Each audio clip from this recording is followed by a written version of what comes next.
Bapak. Waalaikumsalam. Bagaimana kabar Bapak hari ini? Alhamdulillah baik-baik aja. Alhamdulillah. Gimana Ibu Wan? Jalannya? Ini alhamdulillah pagi ini saya berkesempatan untuk mewawancarai Bapak. Ya. Sekedar sharing kita tentang kasus-kasus bidikan moral maupun dilema etika yang selama ini Bapak temui saat memimpin di Sempi Negeri 4 Labuan Badas ini. Jadi saya berharap sekali Bapak bisa membagikan pengalaman yang Bapak miliki. Ya, insya Allah Bu. Ya. Mungkin bisa saya mulai dengan pertanyaan pertama. Oh ya, silakan Bu. Selama Bapak memimpin, bagaimana cara Bapak mengidentifikasi kasus-kasus yang berupa dilema etika maupun rujukan moral yang Bapak temui? Ya, terima kasih.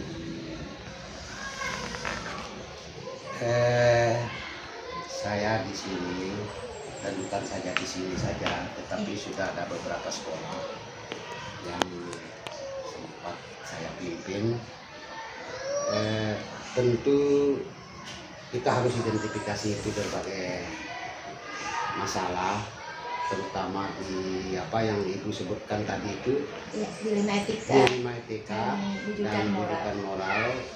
Tentu ada indikator-indikator penilaian kita. Yang pertama, kalau di sekolah itu tentu ada beberapa guru-guru yang menjadi tanggung jawab moral yang pertama. Kemudian kita libatkan wali kelas.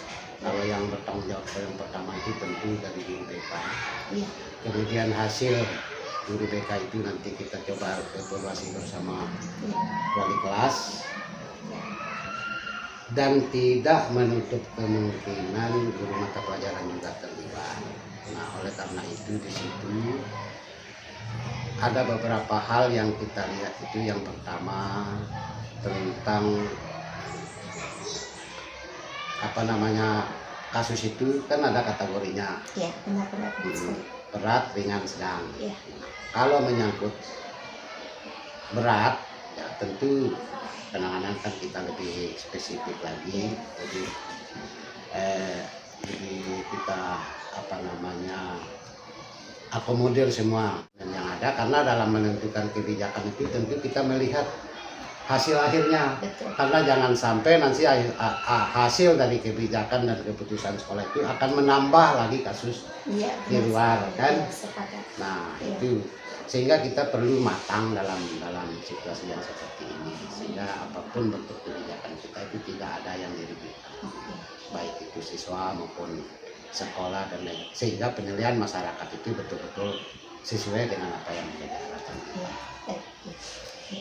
Luar biasa sekali Pak ya, jadi ada tahapan-tahapan untuk memperoleh keputusan itu. Jadi Bapak melibatkan segala stakeholder yang berada di sekolah yang Bapak pimpin. Luar biasa. Ya, karena kita pertimbangkan begini Bu, keputusan yang gegabah, yang spontanitas sering menimbulkan indikasi yang tidak diduga oleh kita.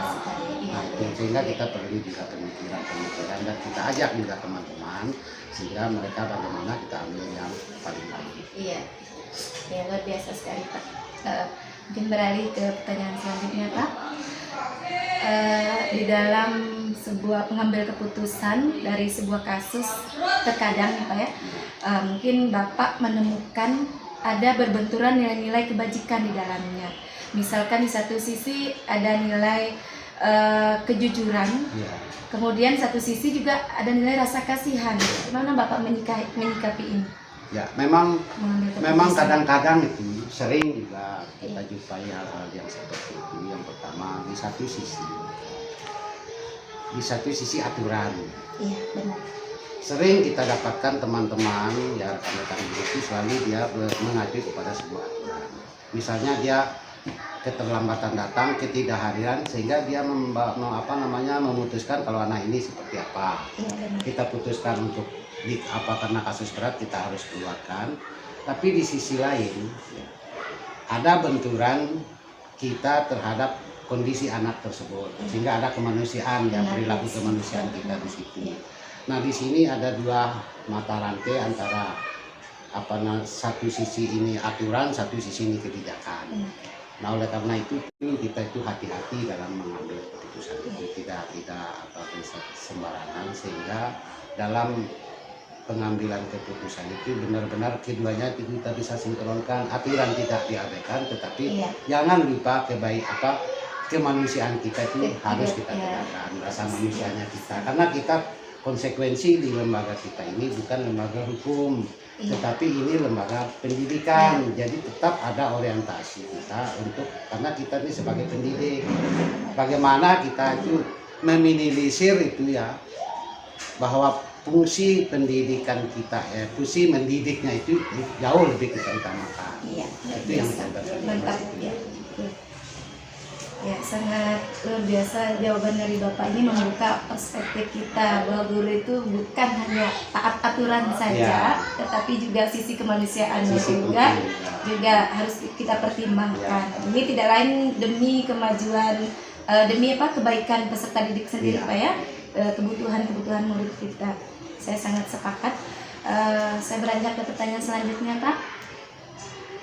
Selama ini menurut Bapak, hal apa yang Bapak anggap efektif dalam mengambil keputusan terhadap kasus-kasus yang dihadapi di sekolah ini? Ya, sesungguhnya sebenarnya tidak sih terlalu rumit ya. Kita harus mampu mengakomodir jalan pikiran semua. Kita akomodir semua. Nah, artinya dalam kondisi mengambil keputusan itu tidak ada yang nangis dan ketawa. Sehingga kita bersama-sama bagaimana menggiring opini teman-teman yang kita harapkan untuk sebuah keputusan itu mereka setuju dengan baik. Itu sih, nah, terlalu ribet itu sebenarnya. Baik, Pak. Kemudian pernahkah Bapak mendapatkan tantangan? Artinya mungkin ada hal-hal yang cukup berat untuk bisa diputuskan, mungkin tantangan yang dihadapi saat mengambil keputusan, sebut saja misalkan saat rapat atau apa saja itu dengan bawahan Bapak di sekolah ini, pernah tidak menghadapi itu? Pasti sebagai seorang pimpinan itu ya, apalagi ya alhamdulillah saya sudah beberapa lama, karena sudah beberapa sekolah, jadi karakteristik teman itu kan tentu juga yang menjadi bermacam-macam menjemuk jalan pikirannya. Tentu bagaimana salah satu strategi kita sebagai top leader di situ, seperti apa yang saya sampaikan itu tadi, bahwa kita membaca semua jalan pikiran. Jadi kemauan semua jangan harus mampu kita giring, yang walaupun pada prinsipnya kita tidak boleh langsung itu keputusan itu kita putuskan, tetapi kita harus bisa membaca kepuasan. Walaupun yang tadinya kontra, tetapi dengan kita menggiring, dengan mengajak perlahan-lahan, tentu dia merasa seolah-olah masukan-masukannya itu masuk di situ, sehingga tidak ada yang merasa timpang di situ. Itu sih yang coba saya lakukan. Memang sering itu, kadang-kadang si A minta A, si B minta C dan lain sebagainya kan. Tapi bagaimana supaya mereka itu kita satukan pendapatnya. Itu sih konsep kita juga di situ. Memang agak berat juga Pak ya di sini. Tapi disitulah luar biasanya seorang pemimpin. Bagaimana kita mampu mengakomodir semua. Baik Pak, luar biasa. Kemudian pertanyaan selanjutnya, apakah Bapak memiliki jadwalan misalkan untuk menyelesaikan kasus di sekolah? Apakah punya tatkala waktu saya harus menyelesaikan ini dalam berapa pekan atau berapa bulan dan berikutnya? Itu sangat tergantung dari kasusnya apa. Insidentil ya. Itu termasuk itu kasus, kita identifikasi bentuk kasusnya. Kalau memang kasus yang harus selesai dengan cepat harus segera karena akan menimbulkan masalah baru lagi. Kemudian kalau jika itu tidak terlalu lama, itu bisa kita buat tahapan-tahapannya. Itu ada tidak harus kita buat jadwal khusus ya. Kalau kasus A harus seperti apa, itu tergantung dari kebutuhannya yang harus diselesaikan di depan. Menarik sekali Pak perbincangan kita pada pagi hari ini. Banyak sekali hal baru yang menurut saya itu sebagai pencerahan. Saya lanjutkan Pak ya. Kemudian adakah seseorang atau faktor-faktor yang selama ini mempermudah atau membantu Bapak dalam mengambil keputusan, mungkin sebagai teman sharing atau mungkin yang istilahnya bisa membantu Bapak lah dalam membuat keputusan atau kebijakan di sekolah? Tentu kita kan harus punya partner, punya teman ya. Karena bagaimanapun kita harus bahwa kita ini manusia biasa, tidak mungkin apa yang kita lakukan itu sudah benar. Tentu kita meminta pertimbangan-pertimbangan yang lain. Makanya di dalam kita membuat struktur organisasi itu kan ada wakil kepala sekolah, ada urusan-urusannya, ada wali kelas, ya tergantung dari porsi-porsinya itu. Kita saling menghargai itu semua sehingga keputusan itu akan berjalan baik. Itu aja. Jangan kita merasa bahwa sebagai pimpinan harus mengambil kebijakan sendiri. Tapi walaupun demikian kita tetap berkolaborasi, kita ambil yang terbaik, kita ajak mereka itu bersama-sama sehingga situasi kasus itu akan merasa kondusif dan tidak ada riak-riaknya. Itu yang menjadi pertimbangan. Iya, luar biasa sekali Pak. Pertanyaan terakhir nih Pak. Dari yang Bapak sampaikan tadi menarik sekali, dari langkah-langkah tahapan menyelesaikan sebuah kasus, kemudian melibatkan seluruh stakeholder. Kira-kira pembelajaran yang bisa dipetik dari sini itu apa? Mungkin bisa Bapak berbagi pengalaman untuk mengambil keputusan dalam sebuah dilema etika itu, kira-kira poin pentingnya itu seperti apa? Supaya kita poin pentingnya adalah dalam mengambil keputusan itu dengan jiwa yang tenang, harus sabar, bersihkan semua pikiran sehingga karena jika kita dalam situasi yang berbeda tentu keputusan juga akan berbeda. Iya, luar biasa. Itu jika kita punya situasi yang berat, keputusan kita akan berubah. Nah sehingga dalam mengenai kasus persoalan yang pertama-tama kita bersihkan pikiran aja sehingga itu akan menimbulkan nanti hasil yang maksimal. Ya, luar biasa Pak. Mungkin itu sih kalau saya orientasi itu secara psikologis bahwa kita harus kondisi bersih diri ya, semua pikiran-pikiran kita itu aja positif thinking itu aja. Ya, luar biasa. Dan jangan emosional. Itu saya aja. garis bawahi kata tenang tadi Pak yang bisa saya adopsi nanti. Luar biasa sekali Pak perbincangan kita pada pagi hari ini. Bermakna sekali Pak. Khususnya bagi pribadi saya sendiri ada hal-hal yang luar biasa yang saya dapatkan di samping saya sebagai bawahan langsung, tapi dengan percakapan yang kali ini nih saya menemukan hal yang luar biasa. Ya, mudah-mudahan terima kasih apa yang sekali menjadi Pak perbincangan kita hari ini akan menjadi pengalaman baru buat ibu. Dan yang terbaik silakan diambil, yang tidak akan boleh dibuang, tapi bisa diperbandingkan. Itu selalu kita melihat situasi kondisi. Siap. Karena seorang pemimpin itu harus bisa membaca situasi dan kondisi. Saat kapan dia mengambil sebuah kebijakan yang strategis. Iya. Terima kasih. Terima kasih sekali lagi Pak. Terima kasih atas waktu Pak. Assalamualaikum. Waalaikumsalam.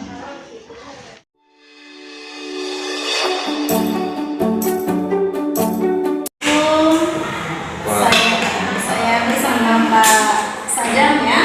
Sadam Salwa, alhamdulillah. Pada kesempatan pagi hari ini saya berkesempatan untuk mewawancarai Bapak. Luar biasa Pak. Bapak gimana kabarnya hari Pak? Alhamdulillah baik. Alhamdulillah ya. Senang didatangi tamu, masya Allah, tamu luar biasa. Ya. Baik Pak Sadam, untuk memulai perbincangan kita kali ini, saya sharing tentang bagaimana Bapak mengambil keputusan yang berbasis nilai-nilai kebajikan. Karena kita ketahui bersama bahwa Bapak di sini adalah selaku pimpinan di SMPIB Insan Qur'ani ya. Baik Pak, untuk pertanyaan pertama, selama ini bagaimana Bapak mengidentifikasi kasus-kasus yang merupakan dilema etika atau hubungan moral? Dilema etika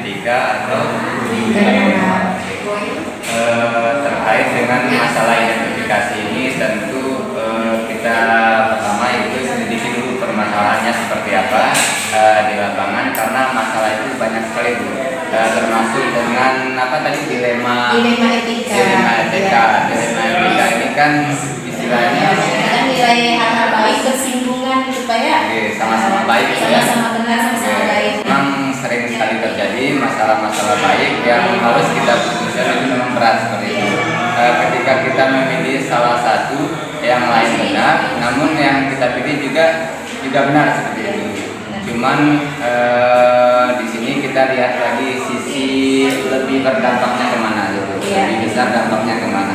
Misalnya salah satu contohnya kemarin memang untuk yang benar ini permasalahan di guru memang banyak sekali. Salah satu kan guru ini kadang ada yang berkelompok seperti itu, membuat kelompok-kelompok sendiri gitu ya. Kadang kita sebagai pimpinan memang berusaha menyatukan, berusaha membuat satu tim, bukan ada di satu tim ya. Dan itu adalah salah satu memang sisi beratnya. Sama-sama benar, tapi kita harus lebih memilih mana yang lebih benar. Kata si A begini, kata si B-nya si A begini, seperti itu. Padahal ini lebih kepada komunikasi sama-sama. Itu yang pertama, kita lebih kepada komunikasi dulu. Kita cari sisi permasalahannya seperti apa, karena memang pada dasarnya setiap masalah itu harus dibicarakan, dikomunikasikan dengan baik. Kemudian itu masalah dilema etikanya. Kemudian apalagi nih? Bujukan moral Pak, mungkin Misalkan misal pada siswa itu nilainya tidak memenuhi KKM, mau tidak mau anak ini harus memenuhi dengan kita menginginkan sesuatu itu. Memang mungkin orang tuanya mungkin orang tuanya Bapak kenal, jadi nggak enak nih kan Pak. Kadang-kadang padahal anak ini kan luar biasa ya Pak, ada masalah besar misalkan.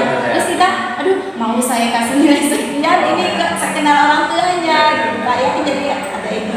Itu Pak, ada bujukan moral istilahnya. karena orang tuanya mungkin kita sangat menghargai, ada rasa takut mungkin ya, mungkin anak pejabat. Segani apa gitu ya, jadi kayak ada rasa. Tentu ini lagi kembali lagi kepada komunikasi itu ya. Pertama kita komunikasi dengan orang tua bahwa Anda ini memang sedikit bermasalah pada mata pelajaran yang bersangkutan, memang agak sedikit sulit. Tapi ketika kita ingin meningkatkan nilai ya, dan kemampuan dari anak ini, tentu adanya kerjasama dari orang tua. Oke, ada kerjasama. Seperti kemarin memang ada di sini memang ada beberapa siswa yang memiliki KKM-nya sedikit ini di bawah rata-rata, dan kita komunikasikan kembali. Memang pada rata-rata orang tua di sini alhamdulillah mendukung seperti itu. Artinya selain pembelajaran di rumah, kita ada pengawasan juga dari sekolah di rumah.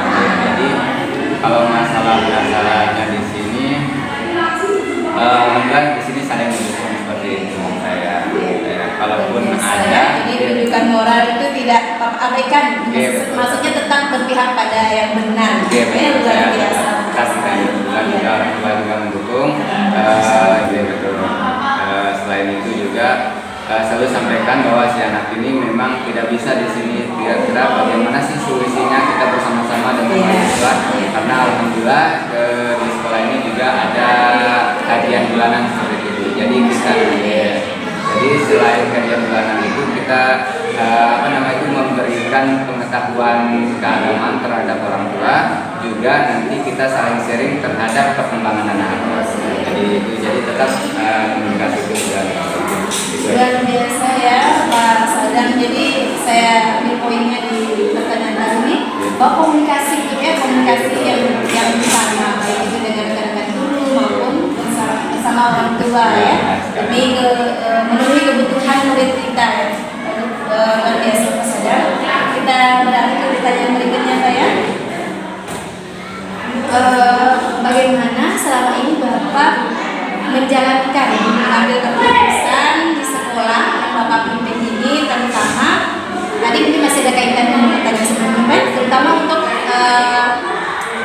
dua hal yang sama-sama benar tadi Pak, mungkin bisa lebih spesifikasi lagi. Ya. Coba diulang lagi. Bagaimana cara sebenarnya sudah terjawab tadi Pak, cuma ini saya ulangi. Menjalankan Menjalankan pengambilan keputusannya Etika itu sama-sama mengandung nilai kebajikan. Sama baik Kak. Jadi lihat sisi baiknya lagi, Ya. lebih banyak, lebih mana yang banyak mendaratkan lebih banyak baiknya. Misalnya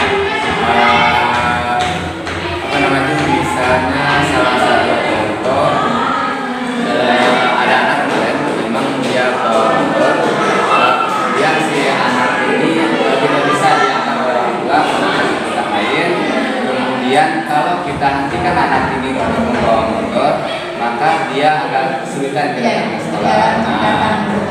Akhirnya dan juga sering ada laporan juga bahwa anak ini sering ngebut dan sebagainya sehingga membahayakan orang lain juga.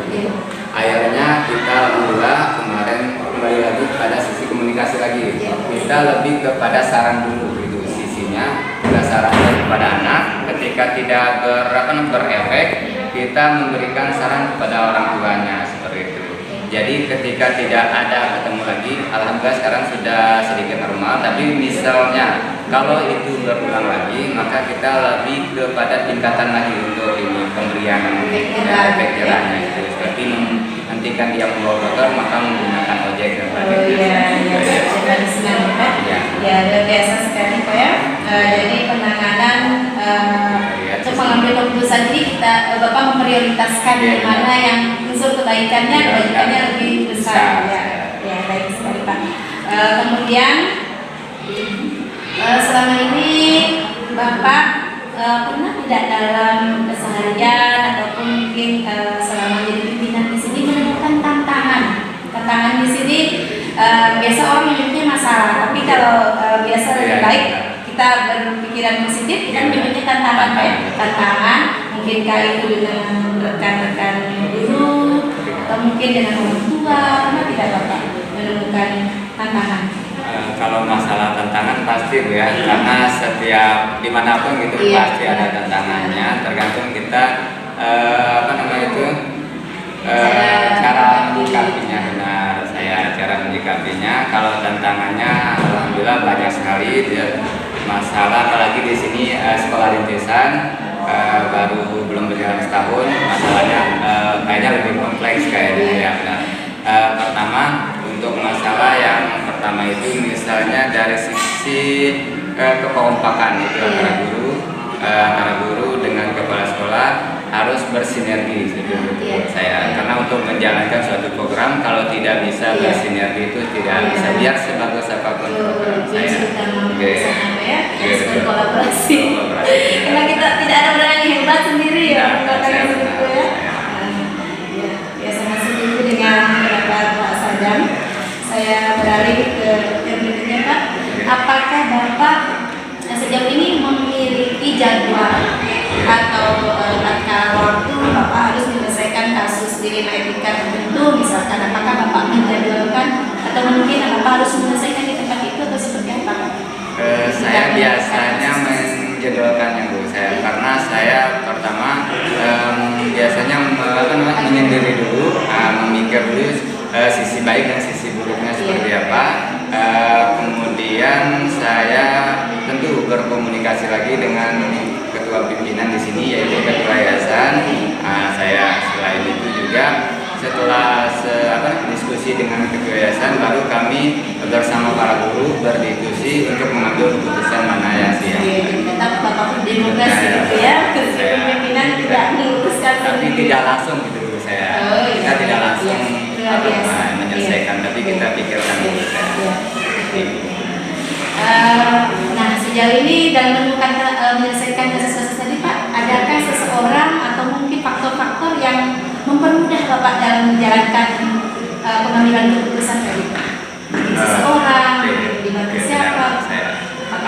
Tentu banyak sekali Bu, apalagi di sini saya masih baru, belum genap mungkin 2 tahun saya mengambil di sini. Tentu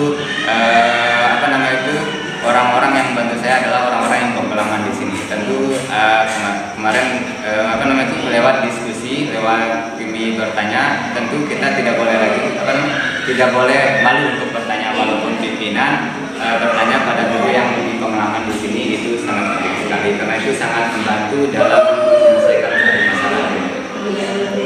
Jadi tidak bukan karena saya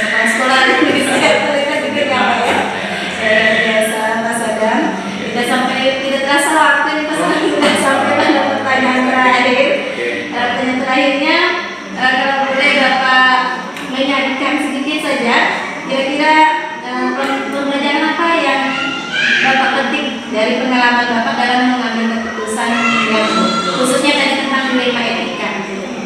Kira-kira apa yang bisa kita garis bawahi ya. Yang pertama tentu cara kita dalam menyikapi suatu masalah itu, kemudian mana sih yang lebih besar mudaratnya, lebih besar manfaatnya kita ambil, apalagi dalam sisi benar dan benar. Apalagi kita lebih lihat kepada kedepannya sih. Nah, sisi kedepannya tidak untuk sementara saja, jangka panjangnya. Kemudian yang selanjutnya yaitu mengenai komunikasi atau musyawarah, itu penting. Selanjutnya mungkin yang terakhir adalah kita tidak malu untuk bertanya. Jadi penting bertanya kepada orang yang lebih pengalaman atau ilmunya lebih tinggi. Luar biasa Pak. Jadi wawancara kita kali ini tuh mengalir. Saya meskipun dari segi usia mungkin ya lebih besar dari Mas Adam, tapi saya pun hari ini sejujurnya mendapatkan juga pengalaman yang luar biasa ya. Bukan sesuatu yang kebetulan sebenarnya Mas Adam jadi pimpinan di sini. Luar biasa Mas Adamnya. Semoga karir Mas Adam ke depannya lebih sukses, membangun serta membesarkan nama SMBT di satu ini. Bagi terlebih sama saya dan amal juga untuk Pak Sadam. Insyaallah Pak Sadam, terima kasih ya Pak Sadam atas kesempatan Bapak untuk melayani saya sebagai tamu di sini. Insyaallah lain waktu mungkin kita punya kesempatan untuk berbincang-bincang kembali Pak Sadamnya. Sharingnya pagi ini luar biasa, bermakna sekali. Terima kasih Pak Sadam.